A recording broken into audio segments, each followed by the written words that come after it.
Hi, this is Rick with Spec Surplus. I wanted to go over a little bit of Paracod today, kind of a Paracod 101, and talk about some very basics. First I want to talk about is the handling of Paracod.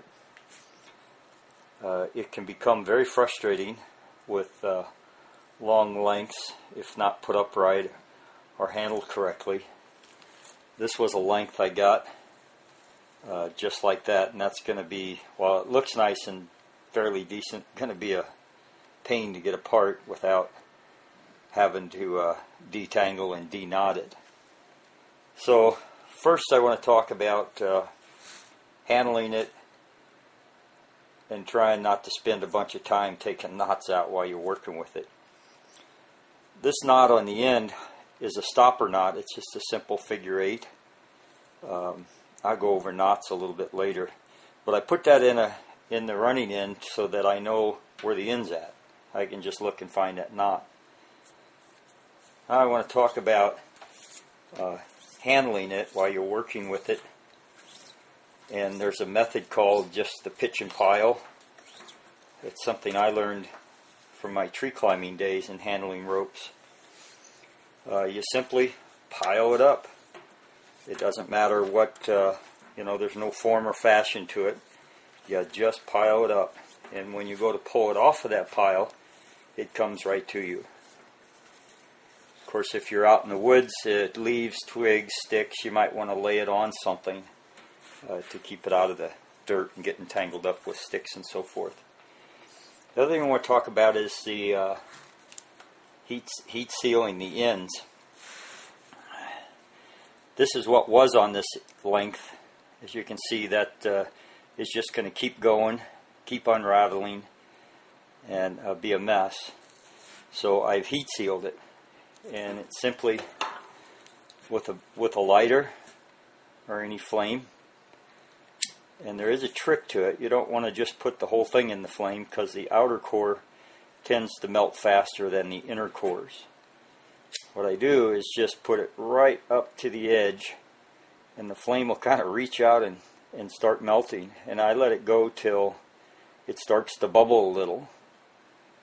And when you get to that point, it'll even take on a little flame of its own.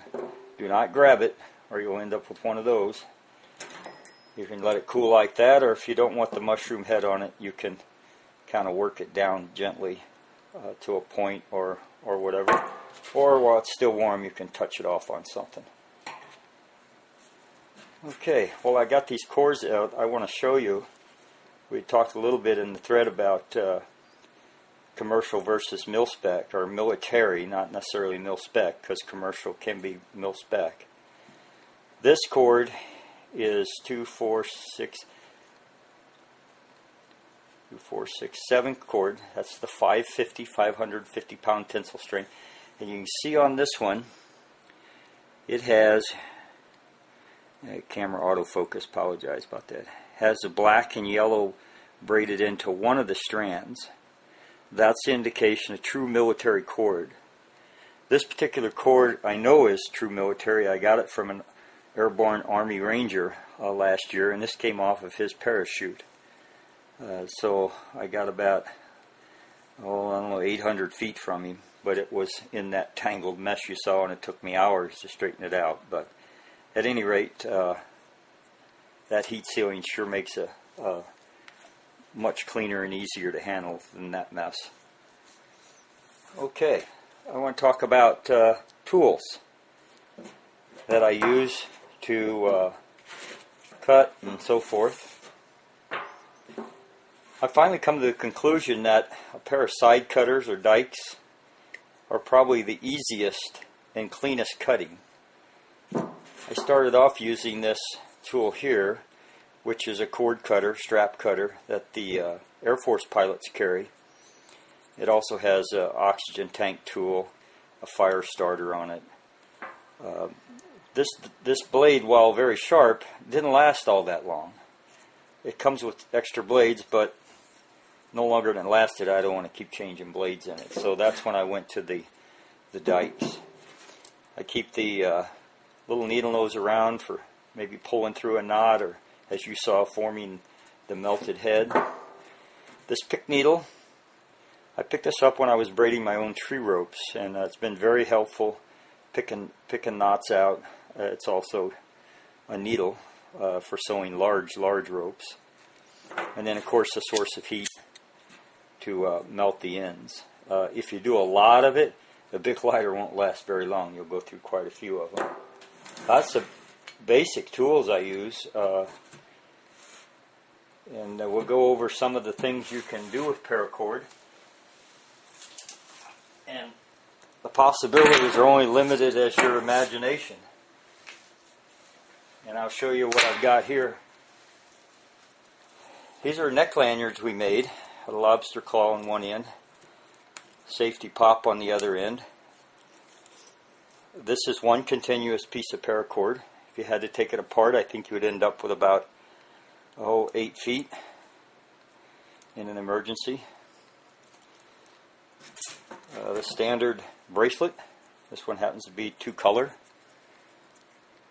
Simple knot retention. More bracelets. 2-color knot or bracelet.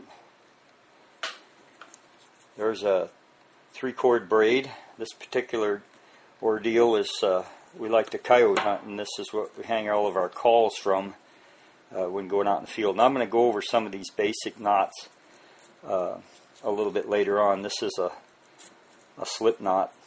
It's a great knot, used for about anything. This I've braided in a cobra stitch long enough to go around the boonie hat. You can carry 20 feet of paracord that way. More bracelets.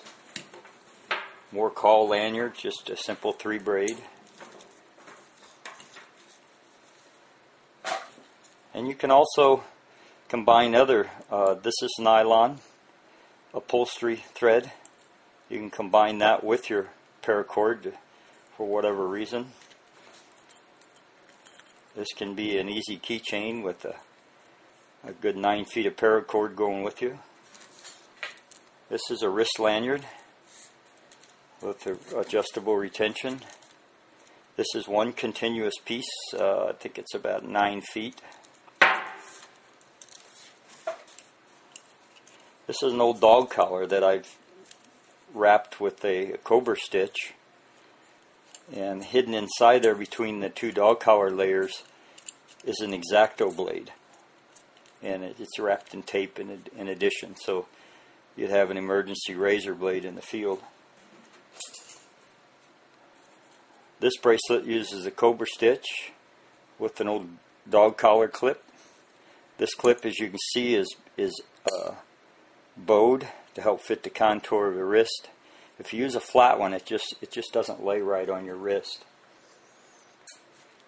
Here's some of the hardware that I use, and it's about as wide and varied as the colors of paracord nowadays. There's the necklace retention clips, safety clips, butt end clips, kind of clean up the butt end.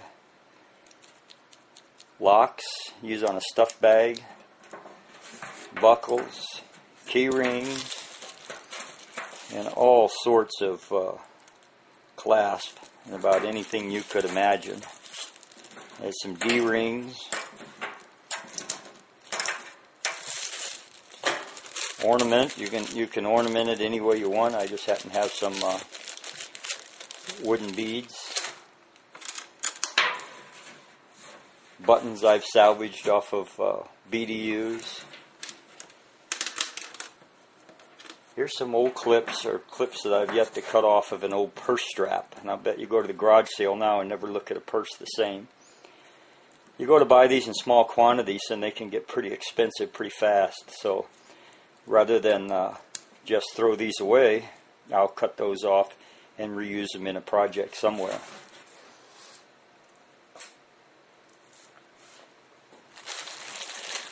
Okay, in the next segment I'm going to actually go over doing some basic braiding and some very basic knots with the paracord.